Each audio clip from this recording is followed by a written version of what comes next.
As river bottom gets more and more privatized, it becomes more and more valuable to have these kind of fishing access sites. So we just encourage everybody that can to email the land board.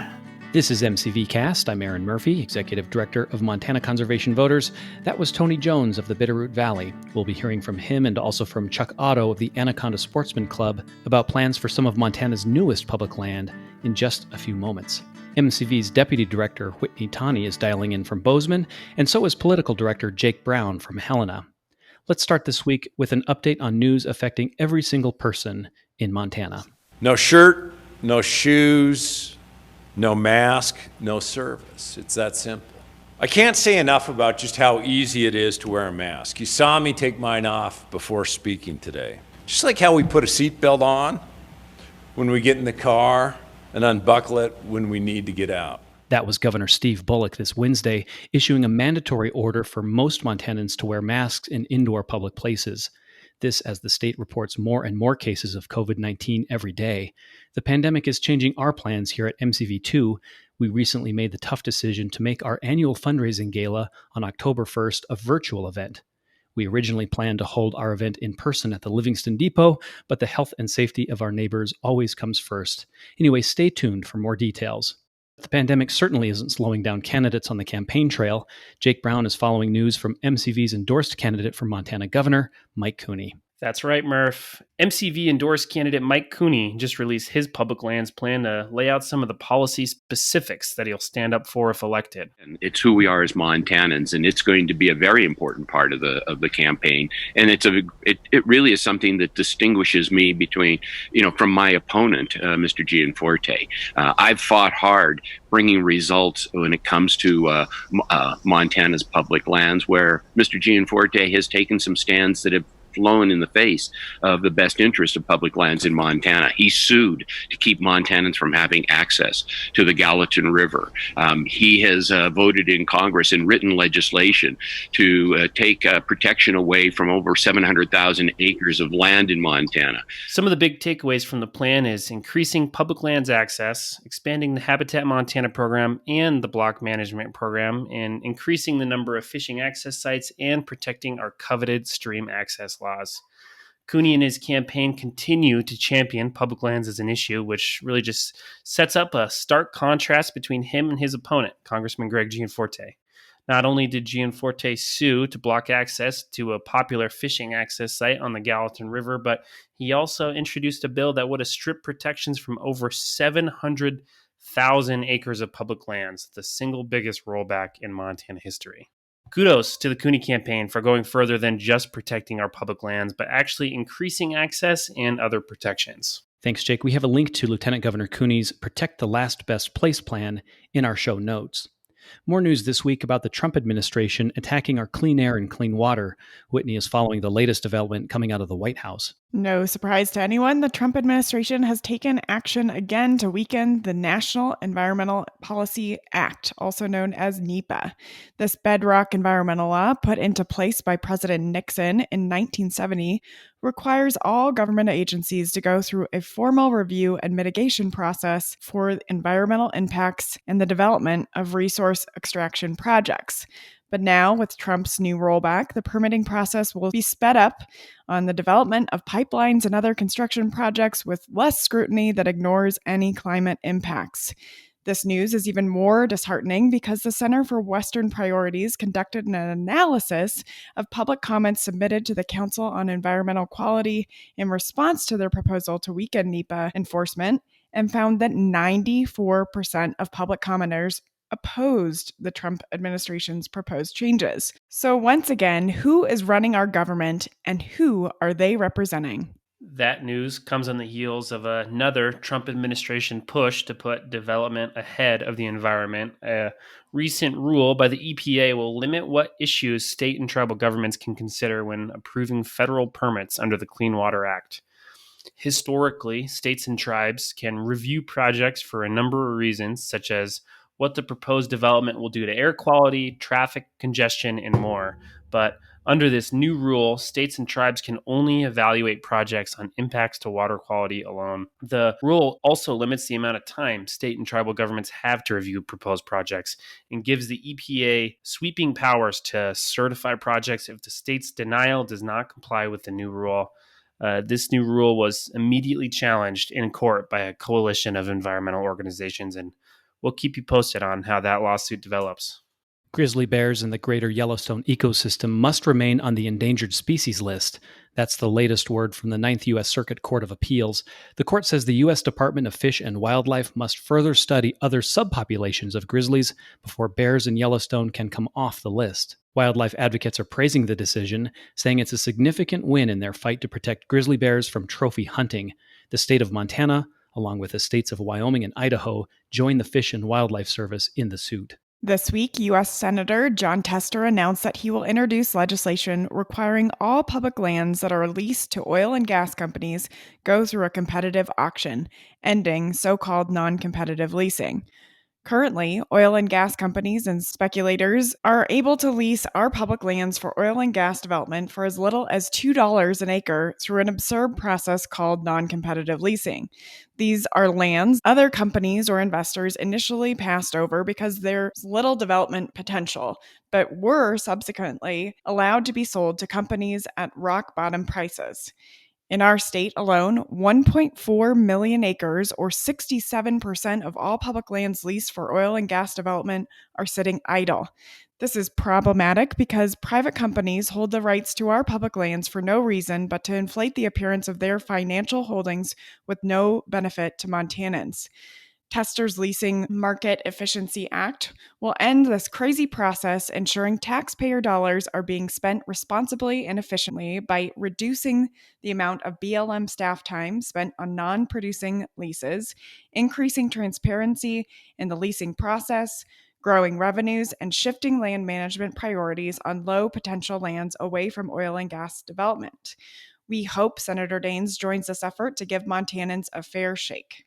The Montana Land Board meets next Monday, July 20th. The Land Board is made up of the top 5 elected office holders in the state, and they will consider 2 new proposals to create more public land in western Montana. And that's where we find today's guests.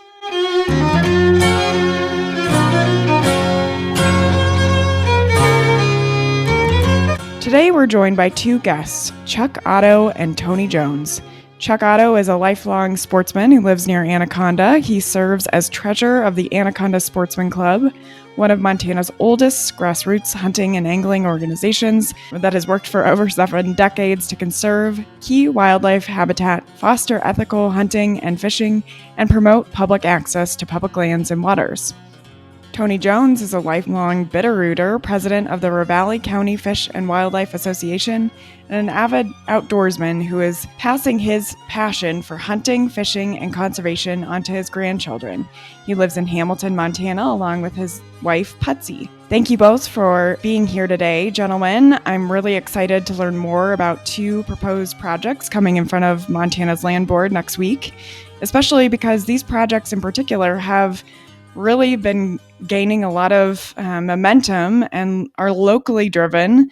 They've gained the support of county commissioners and local legislators as well. So, Chuck, let's start with you. And what can you tell us about the additional stump down acquisition for the Garrity Mountain Wildlife Management Area?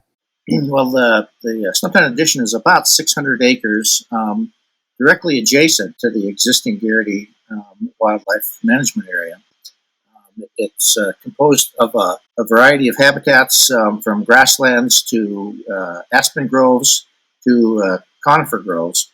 But the vast majority of it provides some critical winter game range for the Garrity Mountain area.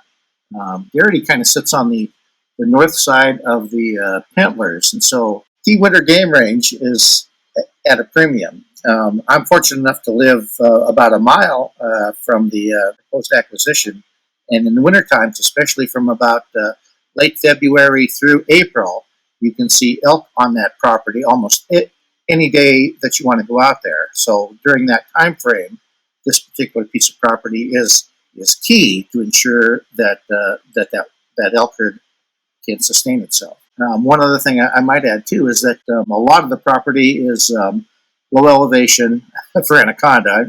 We're up here pretty high, but it's low elevation. A lot of it's flat to kind of rolling, so it would be prime subdivision if somebody wanted to do that.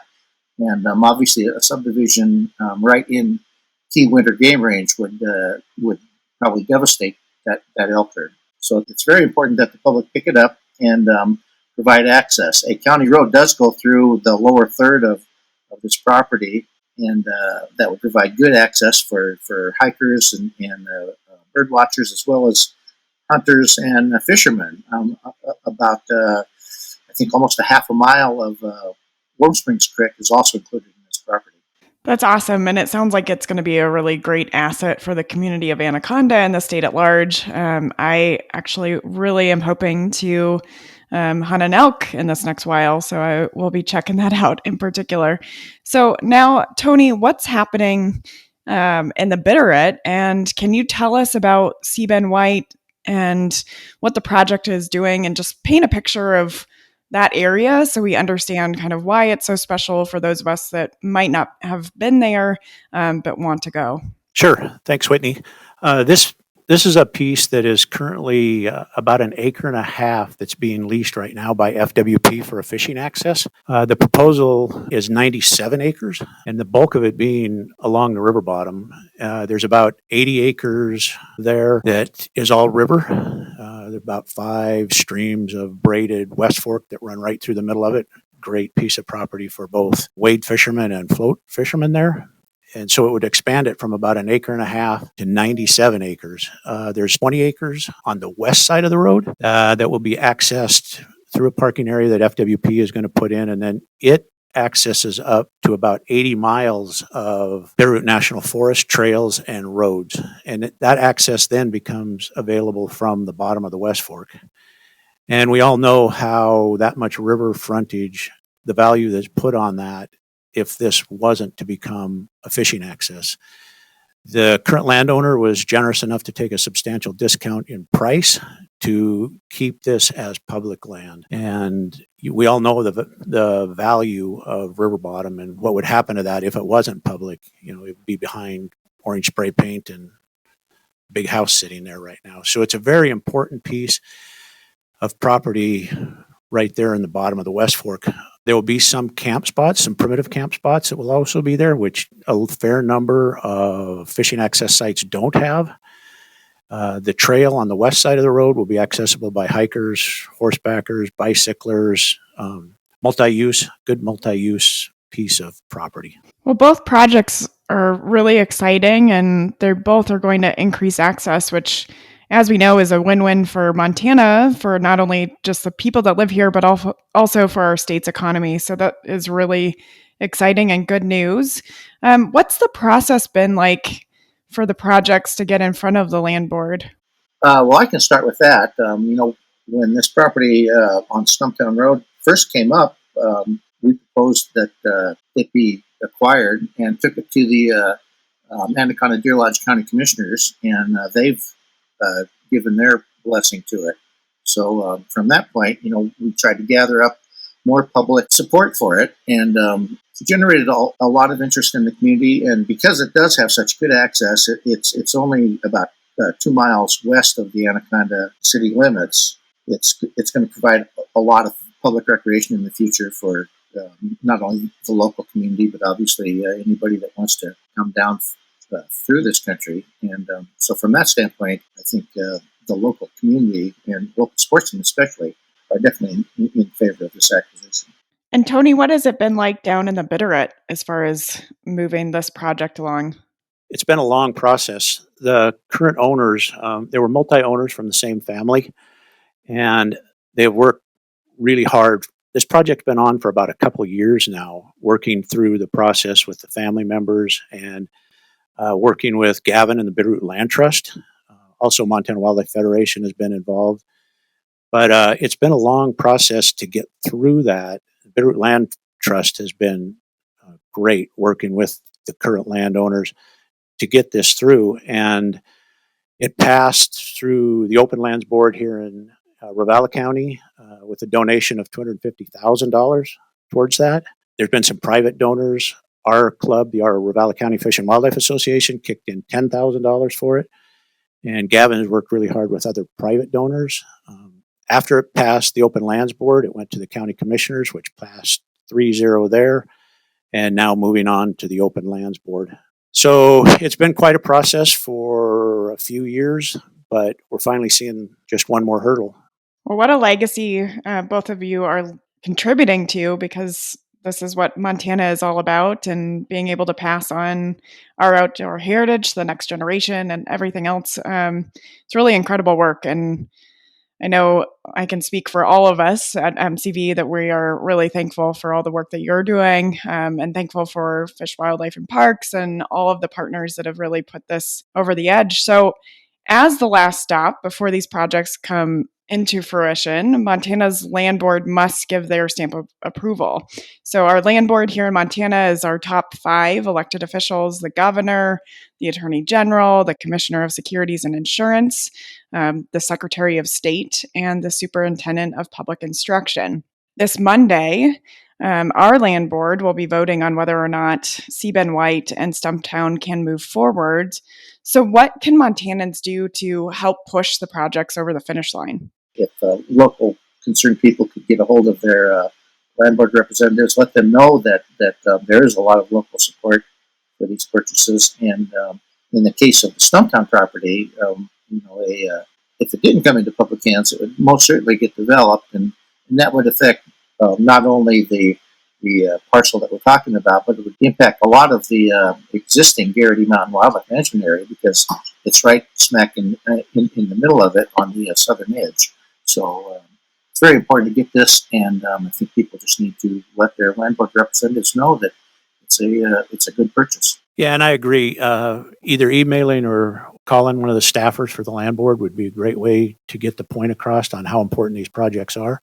We all know how valuable river bottom property is, and this piece, especially on the West Fork, it's being termed as gateway to the West Fork. So it's really important to add another fishing access and have this 97 acres available to public forever. And as river bottom gets more and more privatized, it becomes more and more valuable to have these kind of fishing access sites. So we just encourage everybody that can to either email the land board. I believe the email is landboard@mt.gov, or call one of the staffers of any one of the land board members. Well, thank you both, Chuck and Tawney, for taking time to chat with us today. And we'll make sure to add some links to our show notes so listeners can learn how to get more engaged. And we can also pop up some of those beautiful videos that have been put together about the projects. And we can't really thank you enough for all of the work that you've been doing on the ground to make this possible. And you both are perfect examples of what makes Montana, Montana. So thank you so much for being with us, and we look forward to the vote on Monday. Thank you, Whitney. Thanks, Whitney. It's been a pleasure.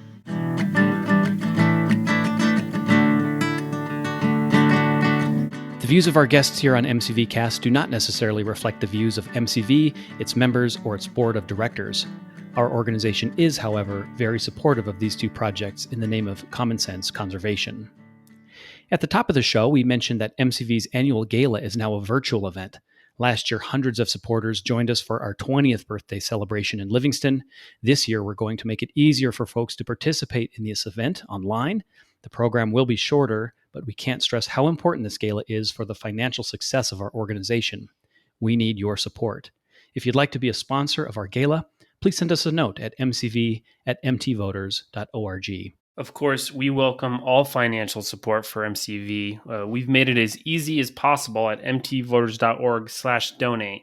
And we invite all of our members to consider joining our Big Sky Circle, which provides us long-term certainty through monthly contributions. Your support helps us connect, protect, and elect. And we're also on social media. Find us on Facebook, on Twitter, on Instagram.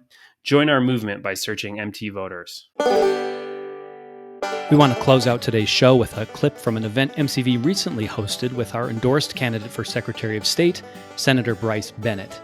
Whitney joined several conservationists for an online Facebook forum, a link to which is in our show notes. Here is Senator Bryce Bennett talking about his role if he becomes a new member of the Montana Land Board. And after 4 years of the failed legacy and the failed leadership of this Secretary of State's office, we need somebody who's willing to bring landowners to the table to fight for the access we need. I will always be an advocate for our public lands and will ensure they stay in public hands. If we don't have voices on the land board that understand that Montanans value, or what we value, we risk losing these special places to those who seek to privatize them. We need a Secretary of State who fights for our public lands and our outdoor heritage, not someone who stands with the folks with gates and barbed wire trying to keep us out.